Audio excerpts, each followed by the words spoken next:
Thanks for inviting me to Canada Strong and Free Network. Everyone is better looking than I expected. Except for the media table, particularly the Western Standard. This is the part of the speech where it says, "Suck up to Alberta."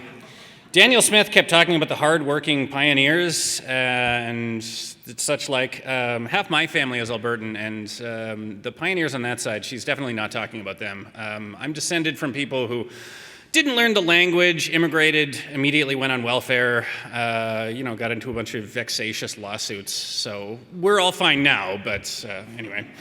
The BC side was quite hardworking. But I want to start with a quick review of the other speakers at this year's Canada Strong and Free Networking Conference. Danielle Smith was once cast so deep into the political wilderness that when I visited Calgary on assignment 10 years ago, some of the people in this room were heard to joke, "Danielle who?" whenever her name was mentioned. Well, now she's premier and you're not. Jamil Javani started at the absolute rock bottom of the Canadian social hierarchy. He was a talk radio host. And yet, somehow he managed to shake off the stench of this regrettable and ignominious career path and become the thought leader we know today. Preston Manning did something I still think is impossible. He took Canada's various warring factions of pissed-off right-wingers and synthesized them into a moderately coherent political entity. The British writer John Ronson wrote of Conrad Black that should he die, his tombstone would read just his name and the dates of his existence. Otto von Bismarck's tomb carried just the word Bismarck. Napoleon just had the letter N, but Lord Black would at least favor us with a forename on his grave marker, even if it wasn't entirely necessary. And then there's me. I'm a 38-year-old divorced newspaper reporter who drives a 2006 Volkswagen Jetta with headliner issues, and I literally work out of that Jetta because I don't want to pay the rent for a co-working space. I charge my laptop by plugging it into a repurposed car battery that I keep on the passenger seat. But you invited me because I wrote a book that very specifically details all the ways in which Canada is not strong and free, at least right now. The rough synopsis of the book, Don't Be Canada, available at all good booksellers through Sutherland House Publishing on Amazon.com, and our audiobook drops next week, is that in a contemporary political era defined by bad ideas, Canada fell for these bad ideas harder than anyone else. Gender ideology, harm reduction, assisted suicide, permanent real estate bubbles, unsustainable immigration, justice systems that utterly refuse to appropriately punish violent crime. Everywhere, at least in the West, fell for these a little bit, but we Canadians took them, crushed them into a powder, and snorted them off the diaper change table in a gas station change room.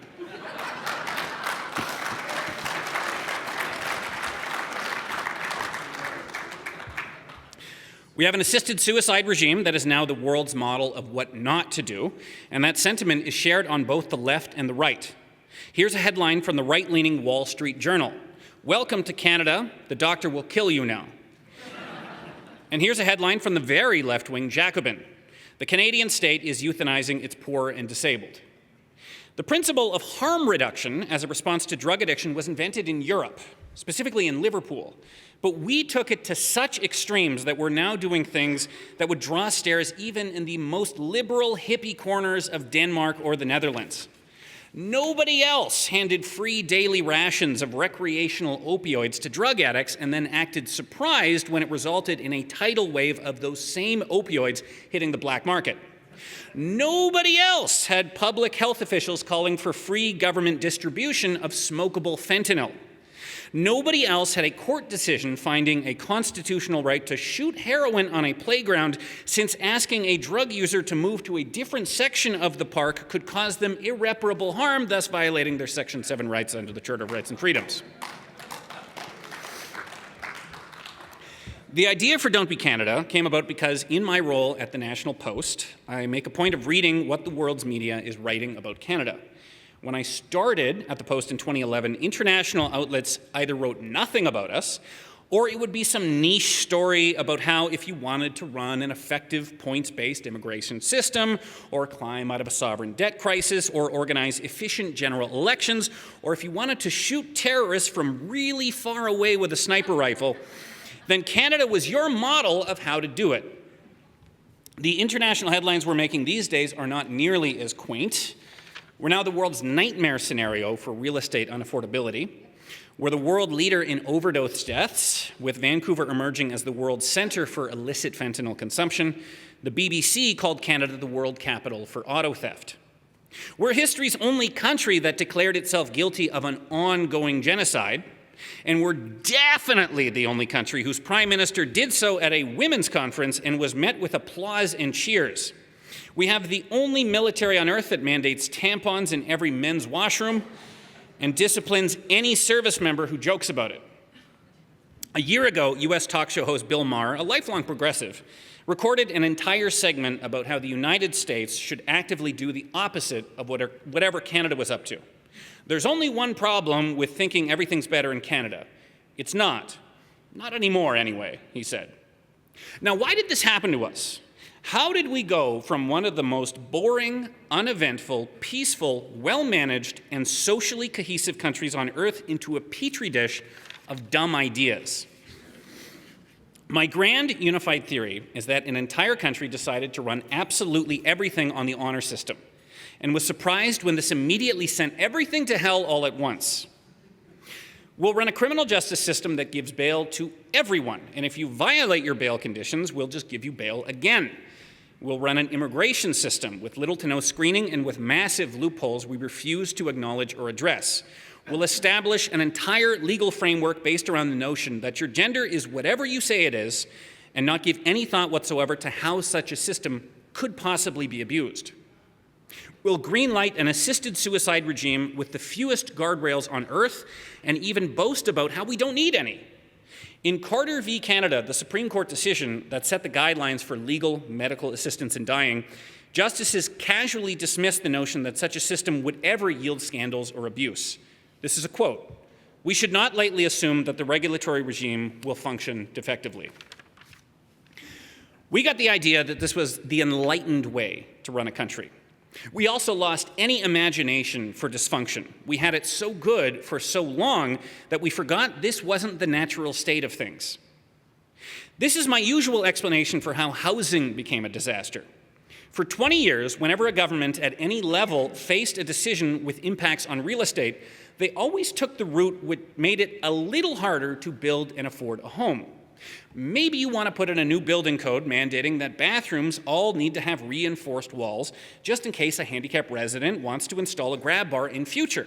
That's fine, but that's going to add a few $100s to each unit and price out just a few more home buyers at the margin. Maybe you want a greenbelt of undeveloped land surrounding the Greater Toronto area. Sure, but those tens of thousands of families who otherwise would have lived in a greenbelt suburb are going to have to go somewhere else. You do this kinds of stuff thousands of times, and you ever so slowly take a country that as recently as the 1980s had the world's best house population, and you turn it into the one place on earth where home prices are most divorced from income. Now, is Canada done? Is Canada finished? Is Canada cooked? I hear these sentiments often from Americans, or Alberta separatists, looking at you, Alberta separatists, or from older Canadians who can indulge in such catastrophizing because they don't have to live here much longer, or at least they don't intend to. But I and many other Canadians have nowhere else to go. I checked, I'm not allowed to make Aliyah to the part of northern England where the Hoppers come from. I've ideally got 5 more decades to be a Canadian. I've got 3 children who have about 9 more decades of being a Canadian. I've got 2 parents I'm going to have to bury here. This giant ship we call Canada holds everyone I love, everything I've built, and everything I treasure. And it's why I take great offense when I see people drilling holes in its hull. In just the past few years, I have seen levels of dysfunction that I thought existed only in the developing world. I have seen government overreach that seems pulled from the Soviet bloc. I have seen hatreds unlike anything in our history. I'm from Victoria, and I can say that if you go all the way back to its days as an HBC fort, you're not going to find any outpouring of public hate quite as unhinged as the weekly paeans to Hamas that now monopolize the tourist district each Saturday with the help of a free Victoria police escort.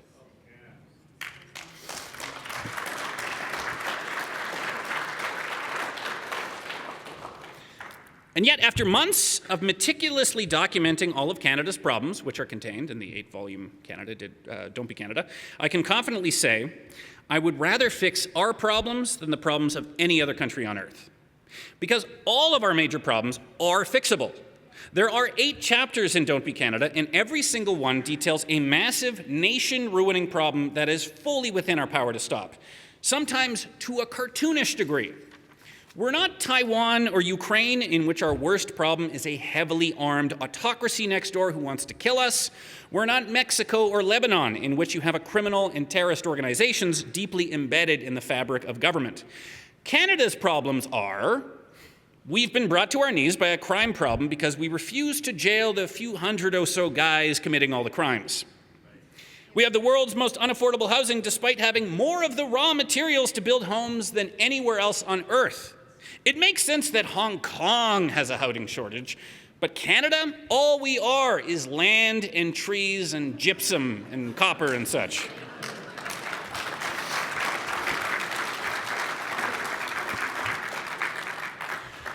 We've got unsustainable immigration, despite the fact that we have tighter control of our immigration than almost any other country on earth. There are no rubber boats of asylum seekers hitting our shores, no convoys streaming across the border.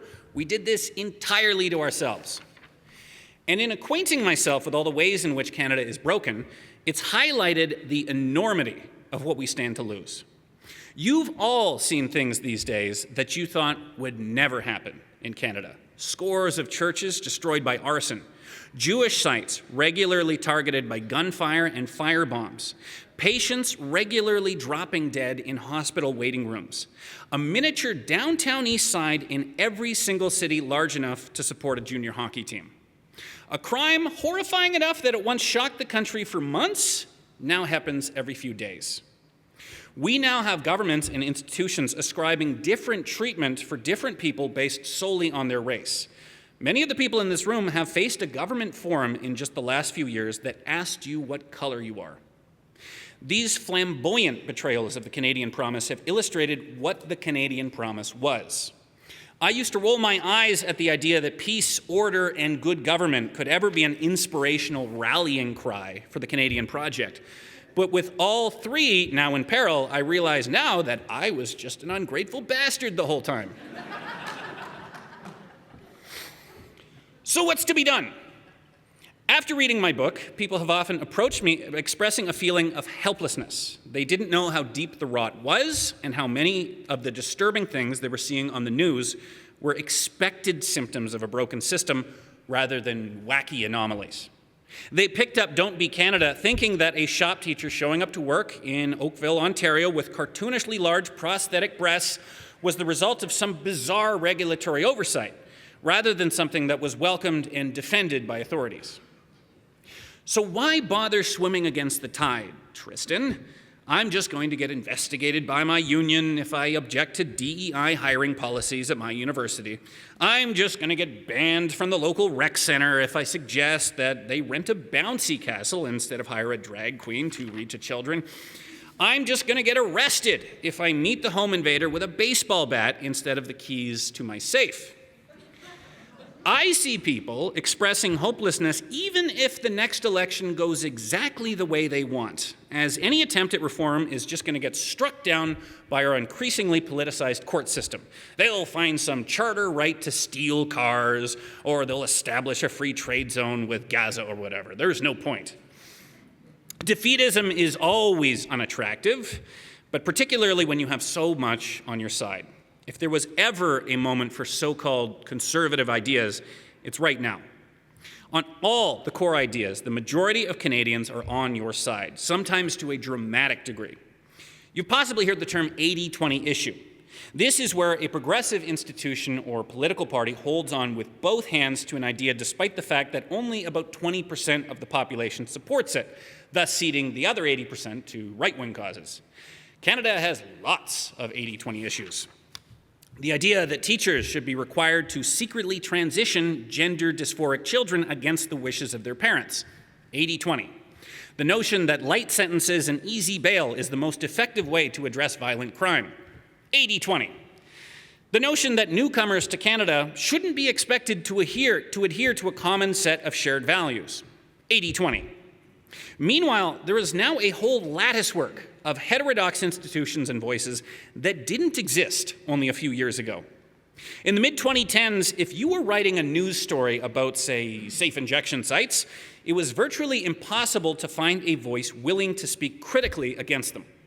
Any health organization you called, any medical professor, would just back the party line that the science supports this, safe injection saves lives and makes neighborhoods safer. It was the same deal with many of the most radical components of gender identity as they became entrenched in Canadian law. 9 years ago, Bill C-16 enshrined gender expression as a protected category under the Canadian Human Rights Act. This came with a whole pile of unintended consequences, since you were extending federal protections to the notion that a person is whatever gender they say they are, and that's the end of the discussion. But aside from a few gender-critical feminists, basically nobody at the time was willing to say this. This code of omerta is no longer the case. You've got the Macdonald-Laurier Institute doing yeoman's work on the extremes of gender ideology, including on the issue of women's sports. Alberta has now pursued a path of treatment-based drug policy as a direct challenge to the policy of harm reduction über alles that is now present everywhere else. When a Canadian is hammered for wrongthink by one of Canada's various kangaroo courts, be it a human rights tribunal or an ideologically captured professional licensing body, they have places to turn that didn't used to be available to them, like the Justice Centre for Constitutional Freedoms. That's the group defending Amy Ham.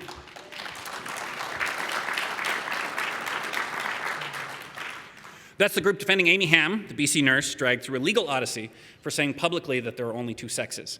You've got Allies for a Strong Canada, the group that brought me here. You've now got a whole archipelago of independent media that is shining light into places where the mainstream media fears to tread. Yes.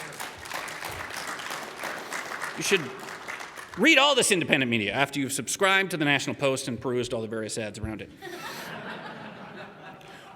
Remember when the entire country woke up to news that a Samadoun demonstration in Vancouver had concluded with a ritual burning of the Canadian flag and chants of death to Canada? You didn't hear about that because of CBC, you didn't hear about that because of CTV, or even the great and mighty and benevolent Postmedia. You only heard it because Jared Yeager, lately of the Western Standard, was there with a camera.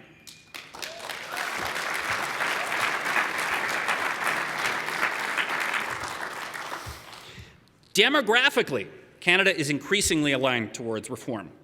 Canada, by my read, is now the only Western country on earth in which the average 20-year-old is now more likely to vote for a conservative option than the average 70-year-old. That's basically never happened before. You get moments in time in which you have a plurality of under 30 voters favoring a conservative option. That's what happened in the electoral landslides won by Brian Mulroney or Margaret Thatcher or Ronald Reagan. But young people never vote conservative at higher rates than older people. But that's exactly what's happening now. To me, the most startling example of this phenomenon were the results of the 2025 Civics High School election poll. The Canadian electorate picked a Liberal government. The high schoolers picked a conservative one, which means I'm not used to being interrupted by clapping. Usually it's just people quietly looking at me. Which means if you'd only had teenagers voting in the most recent federal election, Pierre Poilievre, that's how you pronounce his name, would be prime minister right now. Now, why is this? The normal pattern among young voters is that, lacking life experience, they pine for some abstract utopia. That's why you normally get disproportionate numbers of 20-something voters backing socialist or far-right options.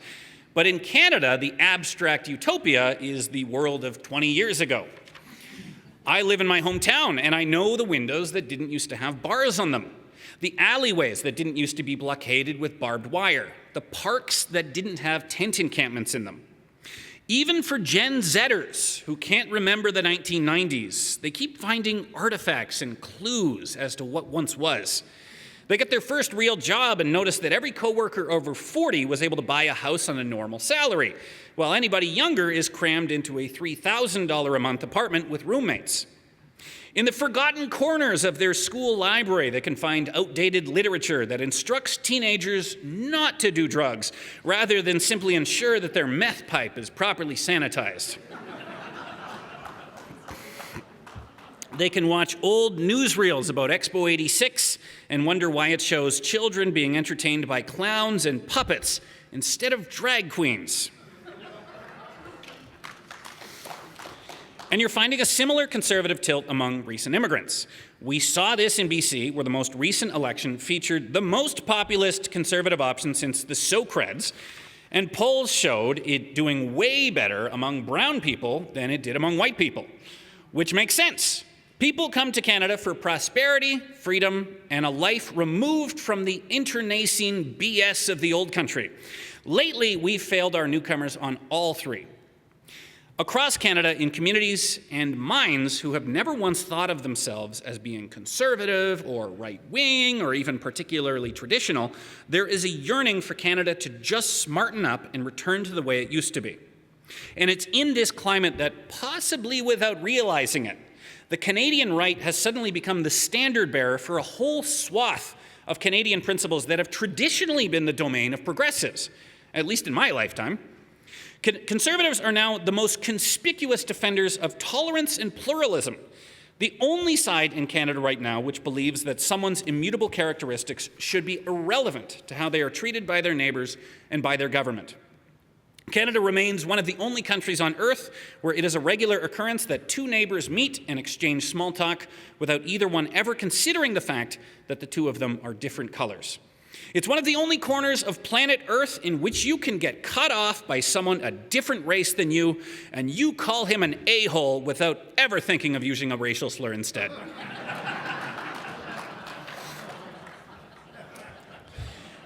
And precisely one side of the political spectrum wants this tolerant utopia to continue, while the other side has made it very clear of their plan to regress into a Canada where different races access different public spaces, different educational systems, and even different justice systems. The right is now the side of gay liberation. If you are a 13-year-old who feels confused about her sexuality and uncomfortable in her body, there is one side pushing the idea that you need immediate clinical interventions. And then there's another side, your side, who says, don't worry about it, these are awkward years, and you're fine just the way you are, whatever happens.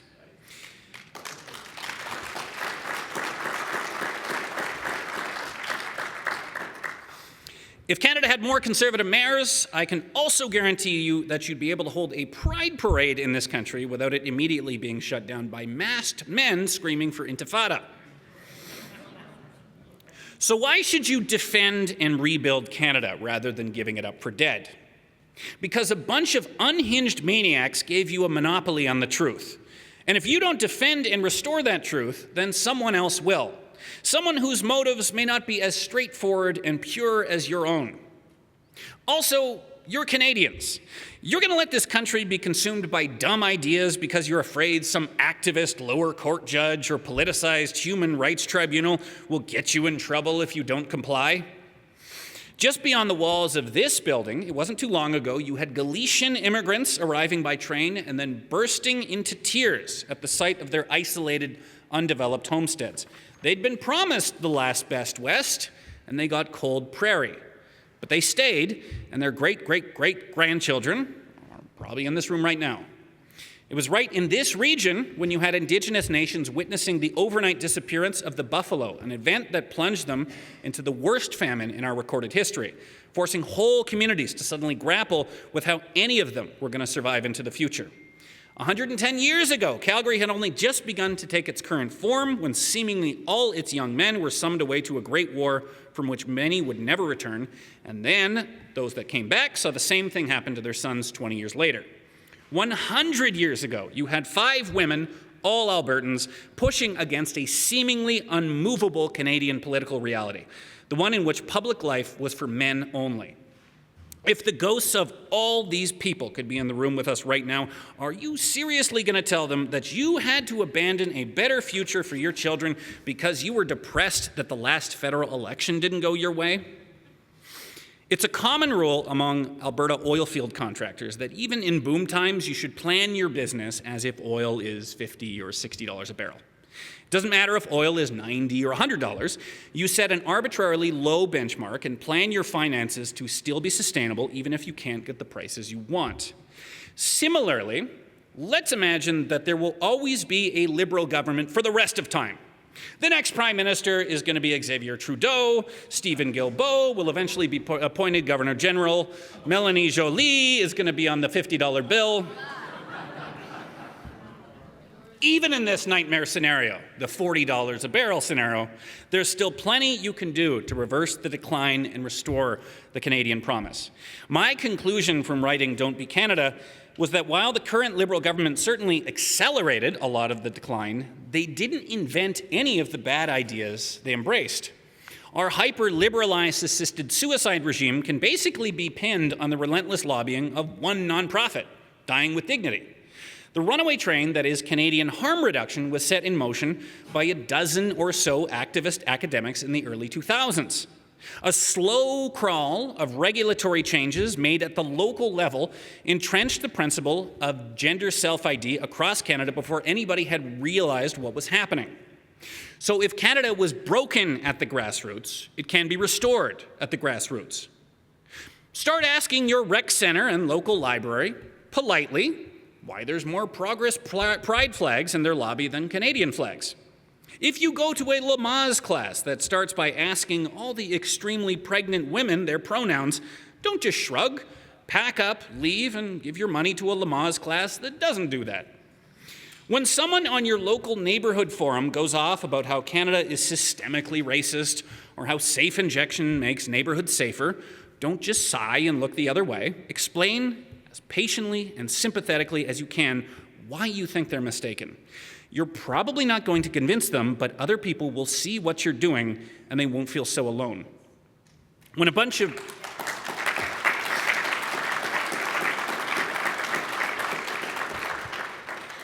hippie geriatrics want to parade through downtown in keffiyehs to call for a second Holocaust, get twice as many geriatrics to quietly block their path. If you're angered by all the violent crimes committed by offenders who were on bail or given early release, start tracking and publicizing who's responsible. Which judges, which prosecutors, which parole board members participated in the early release of an offender who used that freedom to hurt someone. The information is all public, and setting up a website takes $40 in an afternoon. Start restoring Canada's promise by creating friction for the people causing all the problems that I've detailed, and start noticing the people around you who aren't falling for the bad ideas. I can tell you that since writing Don't Be Canada, I've been amazed at the multiplicity of people it has prompted to get in touch with me. Pink hair, aggressive piercings, hardcore anarcho-cyclists. You have more allies out there than you think. They just don't consider themselves conservatives, and you'll scare them away if your first interaction with them is to thrust a Pierre Poilievre pamphlet in their face. I'll close with the maxim that every safety regulation is written in blood. When you're on your Air Canada or WestJet flight heading home from this conference, you may notice a smoke detector in the bathroom. That smoke detector was first put there as a result of new safety protocols written in the wake of Air Canada Flight 797, a deadly 1983 aircraft fire that killed folk singer Stan Rogers. And just as that tragedy yielded safer aircraft, I think decay can yield a greater country. True greatness can only come once a nation has glimpsed the abyss and grappled with what they stand to lose if they fail. So I want you to imagine a future in which a giant country built atop oceans of natural resources obviously has enough homes and family doctors for everyone, in which immigration is celebrated because it is transparent and well managed, in which tolerance and pluralism thrive precisely because we became intolerant of the forces and ideologies that seek to exploit it, in which you got all kinds of gay and trans stuff going on, but oh my God, we don't have to hear about it all the time.